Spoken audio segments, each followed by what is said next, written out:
साल 1996 ये वो साल थी जब पूरी दुनिया को झटका लगा ल्यूनर स्टॉर्म आने की वजह से, जिसने पूरी दुनिया को हिला दिया। That's the first social networking platform. इसके बाद 2004 में फेसबुक, 2005 में यूट्यूब, 2010 में इंस्टाग्राम और 2011 में स्नैपचैट लॉन्च हुआ। हर एक सोशल मीडिया प्लेटफॉर्म की मेन गोल यही थी ह्यूमन लाइफ को इम्प्रूव करना। और क्या भी, इन सोशल मीडिया प्लेटफॉर्म की वजह से ही हम घर बैठे हुए पूरी दुनिया की खबर ले सकते हैं। हम इतने सोशली कनेक्ट सिर्फ और सिर्फ सोशल मीडिया के वजह से ही है। लाखों माइल की डिस्टेंस सिर्फ हमारी थंबनेल में आ चुका है। एक क्लिक से हम पूरी दुनिया को चेंज कर सकते हैं।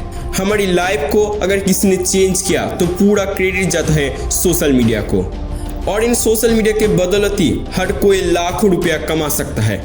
एक टाइम था जब किसी चीज़ के बारे में जानने के लिए 10 से 20 बुक रीड करना पड़ता था, और आज हम इन्फिनाइट अमाउंट नॉलेज सिर्फ एक क्लिक में जान सकते हैं। परंतु कहते हैं ना, हर सिक्के की दो पहलू होती है, और सोशल मीडिया के भी दो पहलू है। अच्छी चीज़ तो बहुत सुनी सोशल मीडिया के बारे में। अब मैं उन चीज़ को हाईलाइट करना चाहता हूँ जिन चीज़ को हर कोई नज़रअंदाज करता है। सोशल मीडिया का मेन फोकस ही था सोशली कनेक्ट करना। परंतु दुख की बात यही है, 2024 में एक सर्वे की रिपोर्ट पब्लिश हुआ जिसमें बताया गया कि सोशल मीडिया यूज करने के बाद मैक्सिमम लोग लोनलीनेस फील करते हैं। सोशल मीडिया तो बना ही गया था सोशली कनेक्ट करने के लिए, तो क्यों हम उसे यूज करने के बाद इतना अकेलापन फील करते हैं? उसका मेन एंड डायरेक्टली रीजन है फेक लाइफस्टाइल। सोशल मीडिया पे आप हर किसी की जो लाइफस्टाइल देखते हो, इतना पैसा, बड़ा बंगला और महंगी महंगी कार, ये सब फेक है, सिर्फ आपको कनेक्ट करने के लिए। हर एक चीज जो आप सोशल मीडिया में देखते हो उनमें 99% झूठ होता है, और आप उसे ही सच मान के ये सोचते हो मेरे पास तो कुछ नहीं है, मैं तो कुछ नहीं कर सकता। परंतु आप भूल जाते हो जो दिखता है वो होता नहीं, और जो होता है वो दिखता नहीं। कुछ साल पहले एक डॉक्यूमेंट्री बहुत ही ज्यादा फेमस हुआ था, social dilemma. As a viewers मैंने भी देखा था, एंड आई रियलाइज दैट हमारे देश में या अदर्स किसी कंट्री में हर एक सिलिकॉन वैली में जो बड़े बड़े टेक जायंट कंपनी है, उनका मेन मकसद है कैसे भी करके उनकी वेबसाइट को, ऐप को, मेनली उनकी प्लेटफॉर्म को ज़्यादा से ज़्यादा एडिक्टिव बनाया जाए। आप ज़्यादा से ज़्यादा टाइम स्पेंड करो उनकी प्लेटफॉर्म में। और सबसे इंटरेस्टिंग बात है, ये सब फ्री है। आपको लगता है ये सब फ्री है, परंतु कुछ भी फ्री नहीं है। इंग्लिश में एक कोट है, if you don't pay for the product you are the product. That's mean अगर आप कोई सर्विस ले रहे हो या किसी प्रोडक्ट यूज कर रहे हो फ्री ऑफ कॉस्ट, एंड उसके बावजूद आप उससे huge amount of profit generate कर रहे हो, देन आपको समझना पड़ेगा प्रोडक्ट ओन ही जो आप यूज कर रहे हो, प्रोडक्ट आप हो एंड आपको ही बेचा जाता है। अब आप पूछोगे कि अरे भाई मैं कहाँ बिक रहा हूँ, मैं तो अपने घर में हूँ। एक्चुअली आपकी बॉडी को नहीं, आपके अटेंशन को बेचा जाता है। एंड सबसे बड़ी प्रॉब्लम है सिर्फ आपके अटेंशन को नहीं, उसके साथ आपकी पर्सनल डेटा, जैसे आप कहाँ पे रहते हो, आप कौन हो, आप कैसी किस्म का पर्सन हो, आप कब अकेला रहते हो और कब नहीं, आप कौन सी चीज़ पसंद करते हो एंड कौन सी नहीं, हर चीज़ मालूम है ऐसे कंपनी को। आपको खुद के बारे में जितना नहीं मालूम है उससे बहुत ज़्यादा मालूम है ऐसे टेक जायंट कंपनी को। आप तो जानते ही हो एशियन पेंट कंपनी के बारे में। एक रिपोर्ट के मुताबिक एशियन पेंट कंपनी को अगले 50 साल में कहाँ कहाँ किस किस जगह पे कितने अमाउंट ऑफ पेंट की जरूरत है, सब कुछ मालूम है। जस्ट इमेजिन करो, आपकी घर में कब पेंट करना पड़ेगा ये आपको मालूम नहीं है, परंतु एक पेंट कंपनी को मालूम है। अब आप बोलोगे कि अरे भाई मैंने कभी एशियन पेंट की वेबसाइट को विजिट ही नहीं किया, तो आप कैसे कह सकते हो उस कंपनी को मालूम है मुझे कब पेंट की जरूरत है? आप आपकी जगह पे सही हो, परंतु एक कंपनी उसकी जगह पे सही नहीं है। भले ही आपने उस कंपनी की वेबसाइट को विजिट नहीं किया हो, परंतु आप सोशल मीडिया तो यूज़ करते हो, दिन में 7-8 घंटे तो सोशल मीडिया पे टाइम स्पेंड करते हो। अब आप पूछोगे कि अरे भाई हो रहा था एक पेंट कंपनी की बात, कहाँ से आ गया सोशल मीडिया कंपनी? एक पेंट कंपनी के साथ एक सोशल मीडिया कंपनी कहाँ पे कनेक्ट होता है? मैं बताता हूँ कहाँ पे कनेक्ट होता है। आप जब सोशल मीडिया यूज़ करते हो तब आपको मॉनिटर किया जाता है, और सबसे वियर्ड चीज़ यही है, जब आप यूज़ नहीं भी करते हो तब भी आपको मॉनिटर किया जाता है, भले ही आपकी डिवाइस बंद हो। आपने नोटिस किया है कि जब आप किसी जगह पे जाने के बारे में प्लान करते हैं तब उस प्लान के बारे में सिर्फ आपको मालूम है, परंतु क्यों सोशल मीडिया ओपन करते ही उस प्लान के रिगार्डिंग आपको सजेशन दिया जाता है। जस्ट इमेजिन करो आपने फ्लाइट बुक किया दिल्ली जाने का, मैं 100% गारंटी के साथ कह सकता हूँ आपकी सोशल मीडिया अकाउंट में उस ट्रिप के रिगार्डिंग सजेशन दिया जाएगा। आप फोन करते ही उबर से मैसेज आएगा या फेसबुक में दिल्ली की किसी होटल को बुक करने के लिए सजेस्ट किया जाएगा। तो सिर्फ आपने एक फ्लाइट बुक किया और हर कंपनी को मालूम पड़ गया आप कहाँ जा रहे हो।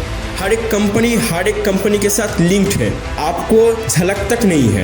ये होना नहीं चाहिए, फिर भी हो रहा है। हमें 24 घंटे मॉनिटर किया जाता है, मतलब आपकी हर पर्सनल डेटा कहीं ना कहीं लीक हो रहा है। सोशल डायलेमा देखने के बाद मैंने सबसे ज़्यादा रियलाइज़ किया कि हर एक टेक जायंट कंपनी का मेन फोकस है आपकी अटेंशन। अब ज़्यादा से ज़्यादा उनकी प्लेटफॉर्म में टाइम स्पेंड करो, इसलिए सोशल मीडिया प्लेटफॉर्म को बहुत ही ज़्यादा एडिक्टिव बनाया जाता है। और social media just like a single dose of drugs. और सबसे खतरनाक चीज़ यही है, रास्ते में अगर आप ड्रग्स लेते हो तो लोग आपको पीट देंगे, बट अगर आप रास्ते में सोशल मीडिया यूज़ करते हो तो लोग आपको कूल समझेंगे। ये ऐसा हुआ ना कि आप नशा कर रहे हो और लोग आपको कूल समझ रहे हैं, इसलिए हम इतनी आसानी से इस नशे में फंस जाते हैं। मैं जस्ट एक एग्जाम्पल देता हूँ। अगर आप कभी अमेरिका गए हो तो वहाँ पे एक कैसीनो है। हमारे देश में जैसे जुआ है ऐसे अमेरिका में है कैसीनो। अगर आप कभी गए हो तो गौर करना, वहाँ पे जाते ही आप एक अलग जोन में एंटर करते हो जहाँ पे ना कोई घड़ी ना कोई खिड़की होता है। उनका मेन मकसद है वहाँ पे आपको ट्रैप करना और ज़्यादा से ज़्यादा गेम खिलाना। थोड़ी सी और गौर करते तो देख पाते वहाँ पे और एक ट्रैप सिस्टम है, गैम्बलिंग मशीन, और ये सबसे ज़्यादा एडिक्टिव है सोशल मीडिया के जैसा। इस मशीन की खास बात ये है कि आप रेगुलर नहीं हारते या रेगुलर नहीं जीतते, कभी कभी हारते हो और कभी कभी जीतते हो, नॉट रेगुलर। एक रिसर्च किया गया था एक चूहे के ऊपर। सबसे पहले एक चूहे को एक बक्से में बंद किया गया एंड उस बक्से में एक बटन था जिसे दबाने से खाना मिलेगा उस चूहे को। सो देखा गया उस चूहे ने तब तक बटन दबाया जब तक उसकी पेट फुल ना हुआ। देन और एक एक्सपेरिमेंट किया गया उसी चूहे के ऊपर, सब सेम था परंतु बटन में थोड़ी सी चेंजेस किया गया। अब बटन दबाने से हर वक्त खाना नहीं मिलेगा, कभी कभी मिलेगा और कभी कभी नहीं मिलेगा। एंड अब जो हुआ उसे देख के हर किसी की दिमाग हिल गया। उस चूहे का पेट फुल था फिर भी वो बटन दबा रहा था इस सोच में कि काश खाना मिल जाए।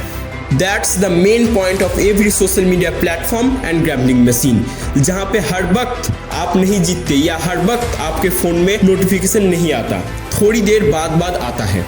आपकी फ़ोन में जो नोटिफिकेशन आता है 99.99 टाइम्स बकवास होता है जिसका कोई काम नहीं है, परंतु आप एडिक्टेड हो। जैसे टुंग करके बेल बजा आप तुरंत अपनी फ़ोन को उठा लेते हो एंड देन एंडलेस स्क्रॉल।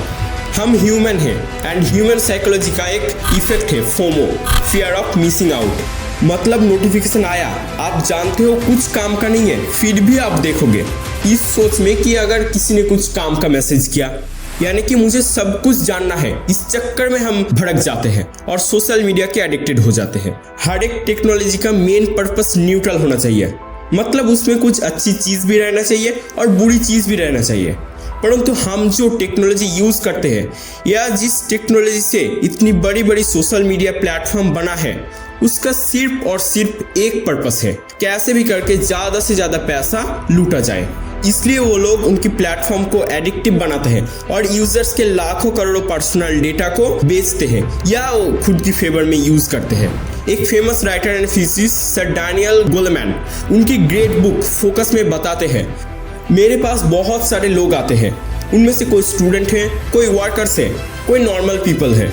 हर किसी की सिर्फ एक प्रॉब्लम है, द क्राइसिस ऑफ फोकस। अगर आप कभी अमेरिका जाते हो तो वहाँ पे देखना क्लास में, यूनिवर्सिटी के क्लास में प्रोफेसर लेक्चर देते हैं एंड ऑल स्टूडेंट्स डेस्क में लैपटॉप ओपन करके बैठते हैं। प्रोफेसर जो पढ़ाते हैं उसे ही गूगल करते हैं और कैसे गूगल से सोशल मीडिया प्लेटफॉर्म में चला जाता है उसे ही पता नहीं होता। प्रोफेसर लेक्चर देता है और स्टूडेंट सोशल मीडिया में स्क्रॉल करता है और थोड़ी देर बाद फिर लेक्चर अटेंड करता है and this is called the lack of focus. एक स्टडी में पता चला है कि 2024 में बच्चों की कंसंट्रेशन टाइम 15 मिनट से भी कम है, मतलब 15 मिनट से ज़्यादा हम एक चीज़ पे कंसंट्रेट नहीं कर सकते, देन हमारा हाथ फोन में चला जाता है।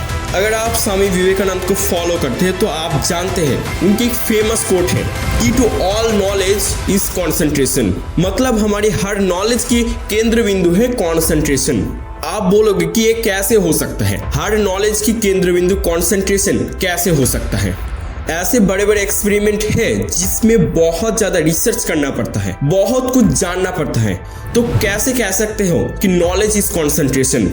आपको लग सकता है कि मैं हवा में बात कर रहा हूँ जिसका कोई लॉजिक नहीं है, तो आप इस बात पे गौर करो। जॉन नॉयमन जो एक फेमस फिजिसिस्ट है, उन्होंने कहा है, मैं जब मेरी पूरी कंसंट्रेशन के साथ सोचता हूँ तब मैं हर प्रॉब्लम की सोल्यूशन निकाल सकता हूँ जो किसी और टाइम में मैं निकाल नहीं सकता। That's the power of concentration, power of focus. कैसे फोकस करें, इस सोशल मीडिया से, डिस्ट्रैक्शन से कैसे बचे। स्वामी विवेकानंद ने कहा, there was the 3 points to focus on anything. The first point was laser like concentration. That's mean laser जैसे सिर्फ एक चीज पे फोकस करता है, ऐसे ही आपको फोकस करना पड़ेगा सिर्फ एक चीज पे जो आप कर रहे हो। And the next and most important point was hold it. हम कंसंट्रेशन तो कर सकते हैं परंतु 15 मिनट से ज्यादा इसे होल्ड नहीं कर सकते। So that's the main point, fully concentration and hold it. जितना हो सके होल्ड करने की कोशिश करो। And the last point was cut off from everything. आपकी बगल में क्या हो रहा है उसमें ध्यान मत दो। फोन में कितना भी मैसेज आए ध्यान मत दो। दुनिया इधर की उधर हो जाए ध्यान मत दो। Only you and your work. इस टॉपिक पे स्वामी विवेकानंद ने और एक लाइन कहा है, फोकस एवरी टाइम। आप जब काम कर रहे हो या पढ़ाई कर रहे हो तब फोकस कर रहे हो और पूरी दिन माइंड को इधर उधर जाने दे रहे हो तो कंसंट्रेशन नहीं होगा। जब आप काम कर रहे हो और जब आप काम नहीं कर रहे हो तब भी आपको फोकस करना पड़ेगा। वीडियो के आखिर में सबको एक बुक सजेस्ट करना चाहता हूँ, फ्लो, रिटन बाय मिहेली सिग्जेनमिहाई। उन्होंने इस बुक में कहा, मैं वियतनाम में पढ़ रहा था सेकेंड वर्ल्ड वॉर के बाद। उस टाइम में शाम में मेरे पास सिर्फ 2 ऑप्शन था, एक मैं सिनेमा देखने जाऊं और सेकंड सड़क किनारे फ्री की लेक्चर सुनने जाऊं। एज ए स्टूडेंट मेरे पास कोई पैसा नहीं था, सो मुझे दूसरा ऑप्शन ही चूज करना पड़ा। मैंने जब पहली बार कार्ल यंग की लेक्चर सुना, मैंने दृढ़ संकल्प किया मैं सिर्फ यही सब्जेक्ट लेके पढ़ूंगा and he finally do that. अगर आप मिहेली सिग्जेनमिहाई की काम को बहुत ही बारीकी से देखते हो तो आप गौर करोगे उनकी हर बुक में सिर्फ एक ही मोटिव है, how to improve human life with psychology. So इसलिए मैंने इस बुक को सजेस्ट किया, लिंक डिस्क्रिप्शन में है, चाहते हो तो खरीद सकते हो। सो चलो मिलते हैं और एक लाइफ चेंजिंग सेशन में, तब तक स्टे हंग्री, स्टे फुलिश।